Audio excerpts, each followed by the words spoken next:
Hello, Carol Taylor-Kearney here at Powell Arts, and I am with the incredible Karen Schoenitz, and she's going to tell us about her beautiful artwork. Karen? Thank you. I'm happy to be here and in the show. This is my piece called Nesting Area. It is 18 by 24 on cradle panel, has finished edges.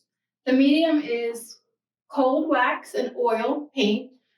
So I usually work on the pieces on panel in a series. So this is part of a two-piece. Only this piece is in the show. So what I usually do in terms of the medium is I build up layers with the oil and wax. So I'll put on some layers and then I'll start to build the surface up, and then eventually I'll start scraping back with the layers, with like a scraping pottery tool type of thing. The wax kind of makes it so that you can really manipulate the surface. So I go back in here and I scrape out some lines sometimes, and then cover it up again with another layer. So you can see some of the history here where I put another layer on, and then I continue to scrape more off here. So what you're seeing here is really kind of the result of like multiple paintings underneath it. So there may be like 5 or 6 paintings underneath it that I developed, over time.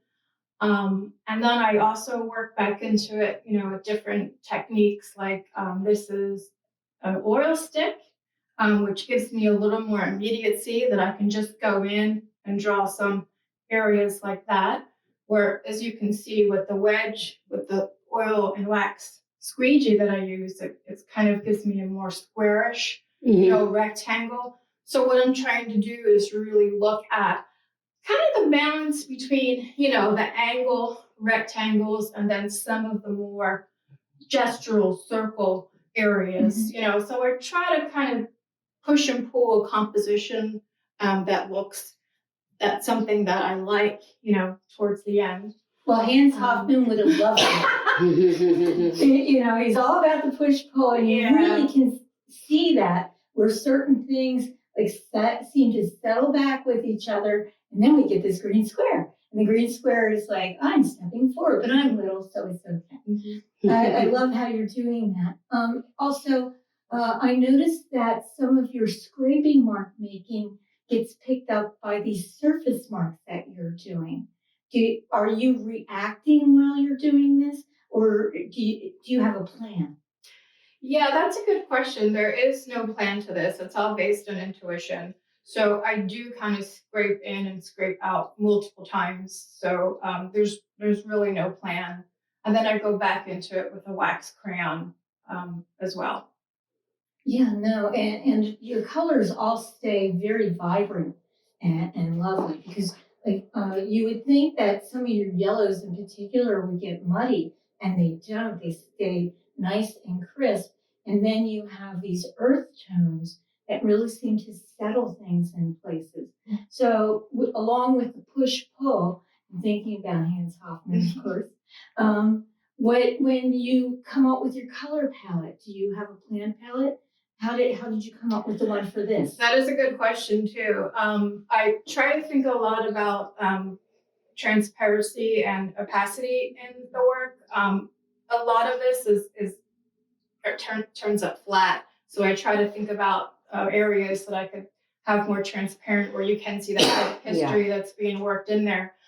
But color is something that's always in progress, something that I'm always trying to improve upon. So I don't have too much of a plan in that area. I'm kind of drawn to the yellows and the ochres and the blues, that kind of repeat through. But it's really all just experimenting and playing, with whatever I kind of have in front of me. So, right. And this one reminds me in some ways of sunshine. We had another artist who just talked about sunshine, and there's such a I'm reminded of two things. Stained glass window and the sun coming through that. Yes.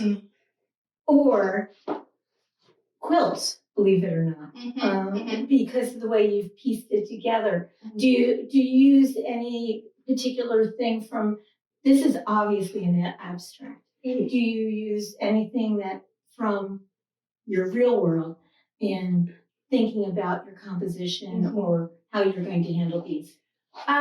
Well, I try to keep a drawing practice on the side that helps inform some of the language that I use in my paintings. So, in trying to develop this abstract language here, I do kind of like do these circle mugs and circle like cups and things that aren't really based on what I'm looking at, but they're just kind of like some muscle memory that I'm trying to build up. So I think those are the only things that you can reference a little bit.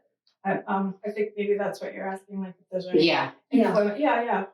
But other than that, they're just really, the relationship between this shape and that color and that color. And, I try to think about the edges. This painting doesn't really show that too well, but up here, No, you've definitely thought the edges out in this, because one of the things that young artists don't always get is that when you get close to an edge, a line or a shape's going to want to attach to it. And you are so very careful about how that you're leaving at least a finger's width so that this shape, which is attaching to here, isn't jumping off. And also, like on the same note, it's very easy when you get towards the edge to make an object feel truncated, but you've given nice space for all of these so that you've given a place for the viewer to enter without feeling closed in, which is really nice. Yeah, that's what I'm trying to aim for, is to think about the whole space and, careful attention to the edges. And then again, that, the paintings that are behind that peek out a little bit there on the edges. Oh, and I wish people were here. You have to come in to see this, just to see the different little details that are occurring because of the scraping, the layering. Yeah. It's really absolutely beautiful. Well, and in sound, we call them artifacts, and basically artifacts that remain in sound are what make things distinctive and one of a kind. And so what's interesting about this is if you're going through it, there's lots of little artifacts so that the history of it is still present. And which I think is really fascinating. Wonderful. Yeah. And I'm just going to hold this up. Do I have to? Yes. Mom, you're holding it in front of the piece, so. Can you see it from here? I can see it there. Yeah. Okay, so I'm going to hold it up where you can see many of the same types of actions, and like artifacts. I think what's interesting here is that you've used so much negative space in the lower one. I believe it's mixed one. And it's juxtapositioned with a nesting area in that you have two major like big pieces like the yellow. And so you've basically made the multicolor in the center of nesting area, which becomes drives your eyes to the side, whereas in mixed one, they're doing inverses is what I'm saying. Because in mixed one, your eye goes directly to the center and focuses in on that. And in nesting area, you kind of move throughout anchored by the yellow. Is there anything in particular you'd like to say about this? This one I think came together a little bit quicker than usually. I spend more time on these, but I think this one, just going back in with the marks with the crayons and the scraping, it just came a little quicker. I love how you're playing with opacities in both of them, which you mentioned earlier. Can you talk a little bit about how you think about opacity? You did talk about how you look for areas where the underpaintings can show through. Yeah. But in your intuitive process and in your sequence process, how do you work with the differing opacities? Well, I'm still learning how to do that. But some of what I'm doing with the R&F paint sticks is I'm painting directly on the panel and then putting a tissue paper on top of it and then kind of pressing it and then marking it in another area. So that's really interesting. Like a printmaking. Yeah, it's almost like a transfer. Print transfer. Yeah. You can see the transparency here, and then I just duplicate it over here as well. So there's some of that going on too. That's really interesting. Yeah. I also enjoy the way that you're layering the color, because like in stained glass windows, the way that you overlap different like colors or gels creates different colors. But my particular favorite moment in this piece is you have that navy, almost U shape in the top left corner. And when it hits the yellow, it turns slightly blue-green. But then you've juxtapositioned that with blue over yellow, and over top is the green.